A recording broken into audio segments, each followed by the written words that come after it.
बरेच लोक असं म्हणतात बघा की फुकट असल्याची किंमत नसते. मला असं वाटतं की आपण निःशुल्क अभ्यास मोहीम राबवली आहे. 100-110 रजिस्ट्रेशन झालं. त्याच्यापैकी तुम्ही इथं आहात, अजून काही लोक प्रवासात आहे ते जॉईन होतील. सो हे फुकट नसल्याची किंमत नाही आहे असं मला वाटत नाही. किंमत आहे म्हणूनच तुम्ही सगळेजण इथं आहात. किंवा ज्या काही सूचना असतील ते आपल्या अमरदादा सांगतील. पण त्या आधी आपला अमरदादाचा आठवावा प्रताप, शिवरायांचा आठवावा प्रताप. आता हा तिरपाचा बुरुज गेलाय, तो जर असा तिरपा बांधला तर तो जास्त काळ टिकतो. अनेक शिल्पांविषयी गोष्टी पसरलेल्या आहेत. त्याला इतिहासात नारायणांनी नरसिंहाचा अवतार धारण केला. सिंहाचं तोंड होतं, बाकी शरीर होतं. जाणारे शांततेत जातील, तुम्ही फक्त माझ्याकडे लक्ष द्या. तर मग आता तीनही दरवाजांचं बघा, मी तुम्हाला सांगतो वेगवेगळ्या काळातले ते असावे.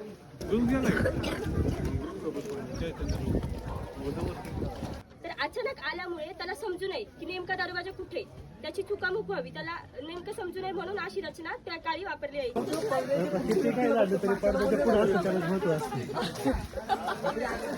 तर समोरून जाताना वरती शिलाले का असले पुरुष काहीतरी वेगळे आहे.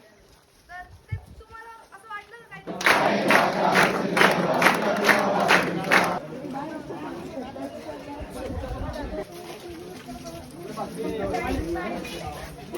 बरेचसे इतिहास अभ्यासक असं सांगतात की यदवांच्या काळात हा दरवाजा बांधला गेलेला असावा.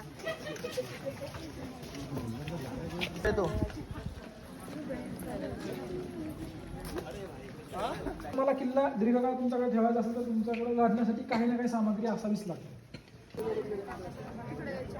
सगळ्यात विशेष पाण्याचे टाके म्हणजे गंगा जमुना टाकं पाहिलं ते तुम्ही येताना.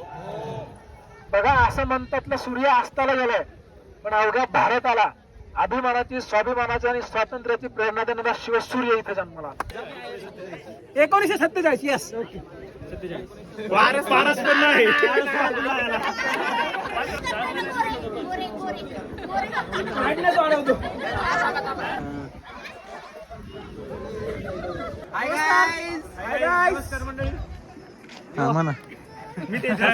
धन्यवाद, थँक्यू.